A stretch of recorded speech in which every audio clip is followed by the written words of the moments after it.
Hello and welcome back to Mirror Interpretation Todorova. We are continuing to read from this book, The Mastery of Love by Don Miguel Ruiz. And we're reading a portion of a chapter called The Perfect Relationship. If you understand the concept of wounded mind, you will understand the reason why romantic relationships are so difficult. The emotional body is sick. It has wound, it has poison. If we are not aware that we are sick or that our partner is sick, we become selfish. The wounds hurt, and we have to protect our wounds, even from the one we love. But if we have the awareness, we can have different agreements. When we are aware that our partner has emotional wounds and we love our partner, we certainly don't want to touch her wounds. We don't want to push her to heal her wounds. We don't want her to push us to heal our wounds. Take the risk and take the responsibility to make a new agreement with your partner. Not agreement that you read in a book, but agreement that works for you. If you don't want, change that agreement and create a new one. If it doesn't work, change that agreement and create a new one. Use your imagination to explore new possibilities to create new arrangements based on respect and love. Communication through respect and love is the whole key to keeping the love alive and never getting bored in your relationship. It's about finding your voice and stating your needs. It's about trusting yourself and trusting your partner. What you're going to share with your partner is not the garbage, but your love, your romance, your understanding. The goal is for the two of you to be happier and happier, and that calls for more and more love. You are the perfect man or woman, and your partner is the perfect human, just as the dog is the perfect dog. If you treat your partner with love and respect, who is going to get the benefit? No one else but you. Heal your health and you're going to be happy. If you can heal that part of you, then you're going to be ready for a relationship without fear, without need. But remember, you can only heal your health if you are in a relationship and you work with your health and your partner works with other health. You will see how quickly progress is made. Love is what makes you happy. And if you become the servant of love and your partners become a servant of love, you can just imagine all the possibilities. The day will come when you can be with your partner with no guilt, no blame, no anger, and no sadness. That would be wonderful when you can be completely open, only to share, only to serve, only to give your love. Once you decide to be a couple, you're there to serve the one you love, the one you choose. You are there to serve your love to your lover and to be each other's servant. In every kiss, in every touch, you feel you are each there to please the one you love without expecting anything back. More than sex, it's about being together. The sex becomes wonderful also, but it's completely different. Sex becomes a communication, sex becomes a complete surrendering, a dance, an art, a supreme expression of beauty. You can take an agreement that says, I like you, you're wonderful, and you make me feel so good. I will bring the flowers, you bring the soft music. We will dance and we will both go to the clouds. It's beautiful, it's wonderful, it's romantic. It's no longer a war of control, it's about service. But you can only do that when the love you have for yourself it's very strong.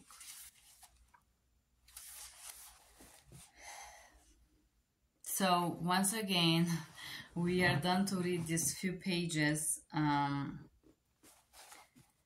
I would like to make a little philosophizing here in the end.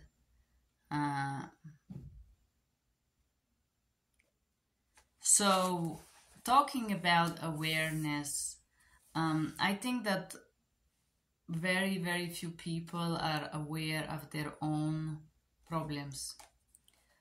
Problems with themselves. I don't say problems at work, problems with your bike, with your car, I don't know, with your boss, with money, but your own inner problems.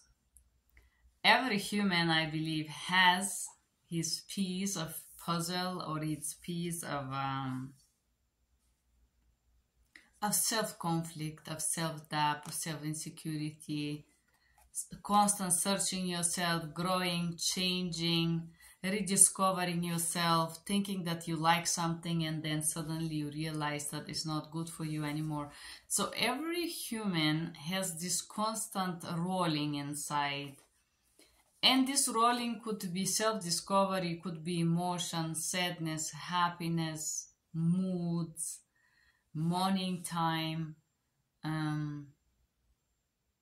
It could be just sensing and living the moment. It's rolling. It's right now.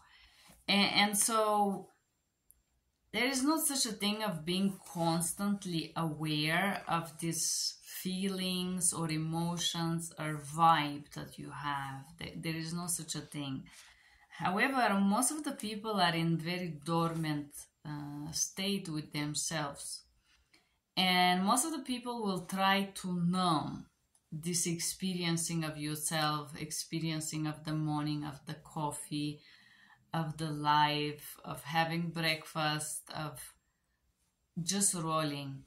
And I believe that this vibe of being with myself, I enjoy very much, especially when I travel, because it's just simply being present. It's just that no having plans, rush, breakfast, work, I don't know, going somewhere, but just waking up and just feeling yourself, being with your body, slowly getting ready, putting dresses or clothes that you don't have to worry if society likes or not, because at work you have to think about who is gonna watch you.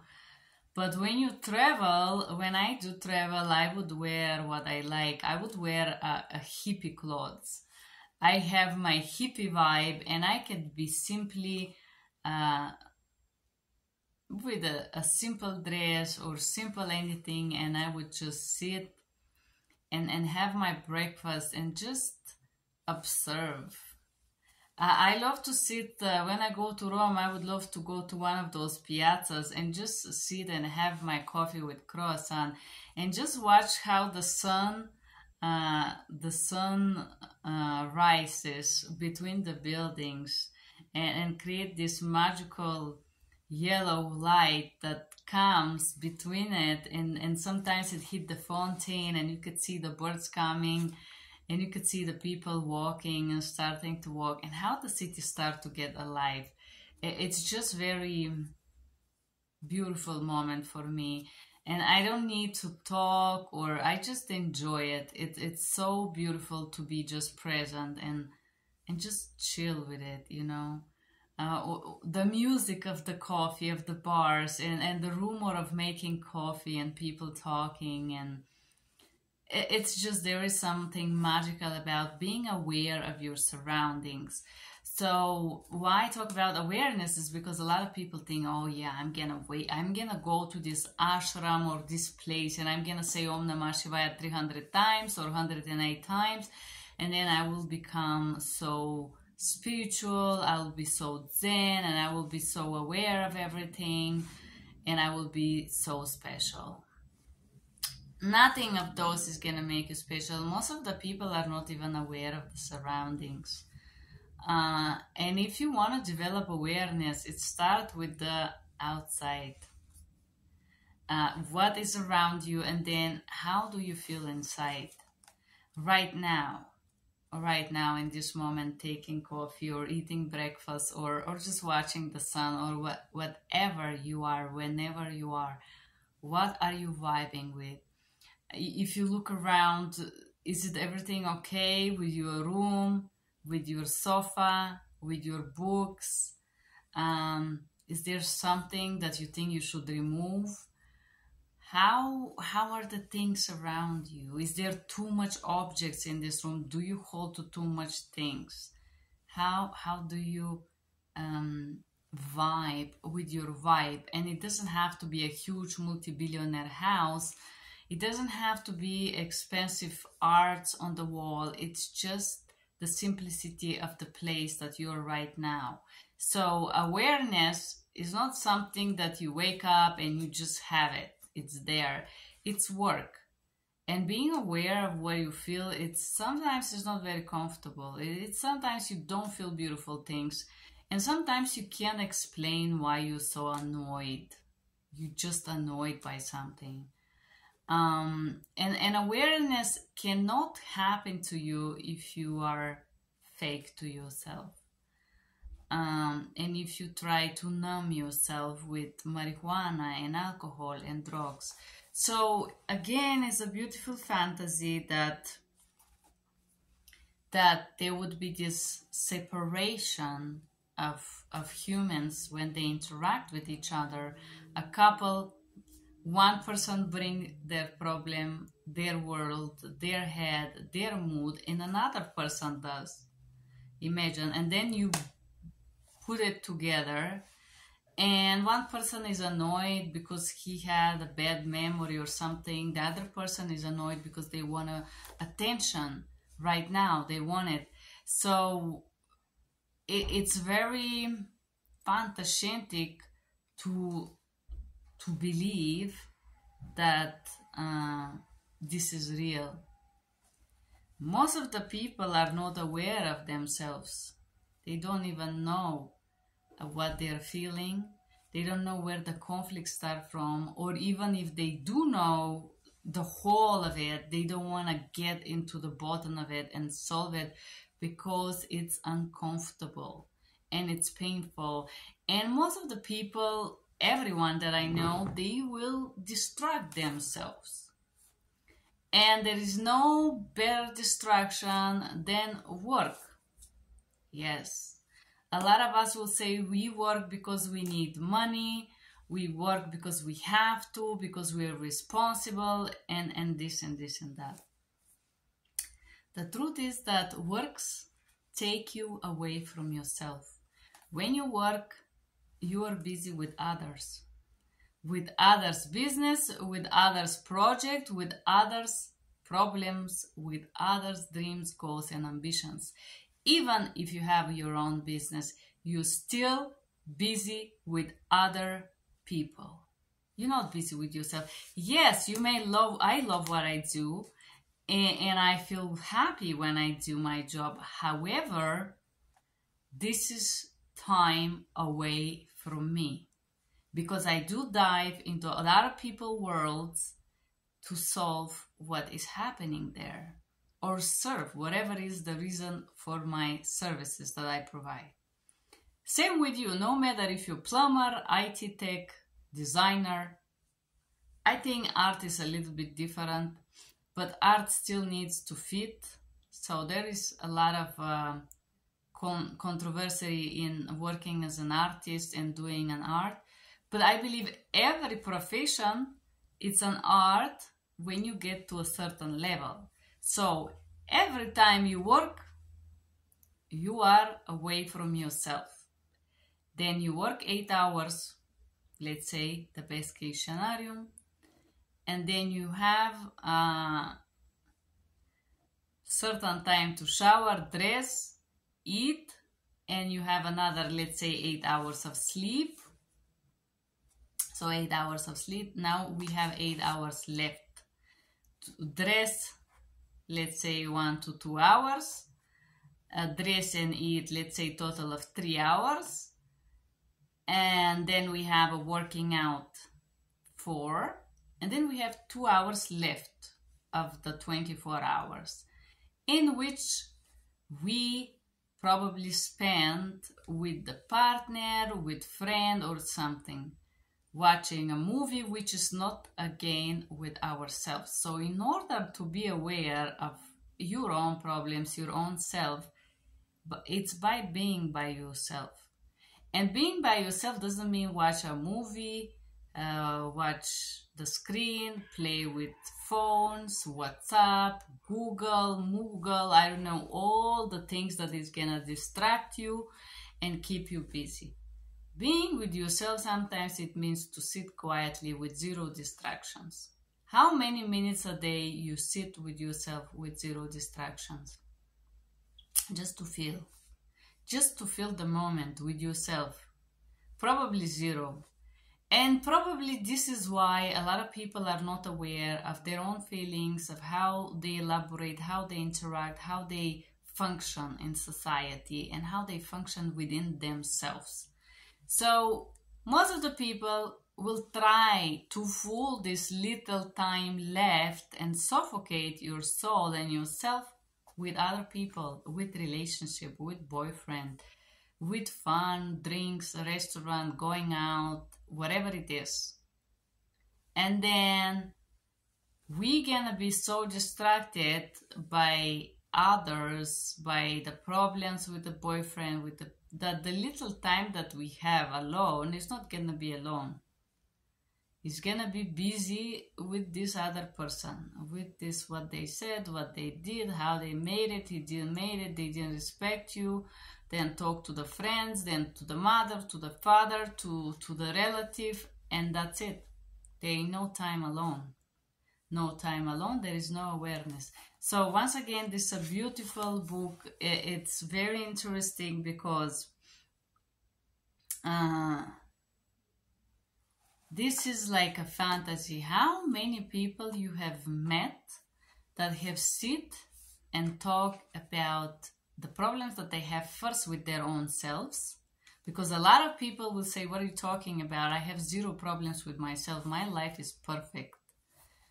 And they will fake the perfection. And then when you put these two together, fakeness, and they sit together and they have a problem, do you think these people want to talk about it? No.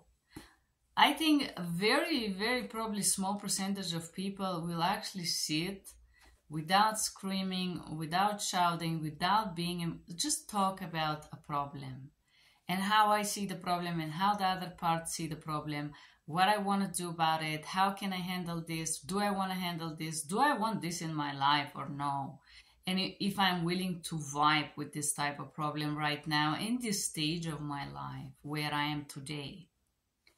This is very beautiful, but I think it's very unrealistic. If I met a person like that, I would probably marry them. And no, there is no such a thing with no expectations. Respect is must. Slaving yourself, I will tell you, this is very fantastic book, and I love it when I was 20, because I would say I was very servant mindset, very slavery mindset. Yeah, I would serve the partner, do whatever, satisfy their need, whatever, listen, run, help, do the things. And there is never time that somebody met my need. There hasn't been a time, I just don't remember, with a romantic relationship. There has been partially, but I don't remember like acting that desperately slavery, bringing someone who is ready to satisfy my needs, who is ready to listen to me and respect to me. This is beautiful. This very interesting book. It's very beautiful. However, it's a little bit unrealistical because it's 21st century. And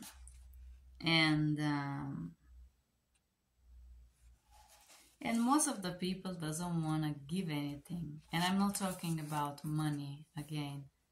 Most of the people doesn't have anything to give you, sadly. And when I say give you, giving is also spiritual. Giving could be honesty. Giving could be truthfulness. Giving to be openness. Giving to be just quality conversation and respect and listening. Listening is also giving. It's an active action that you take to show that somebody matters to you. A lot of people will have the money, will have the success, that they can buy every damn thing that you can imagine, but they can still not give you much.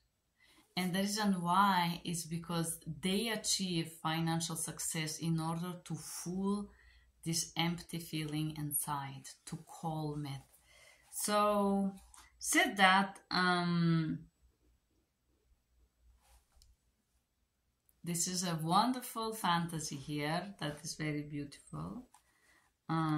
If you want to write your thoughts below, I would appreciate that. Thank you for being here. Bye-bye.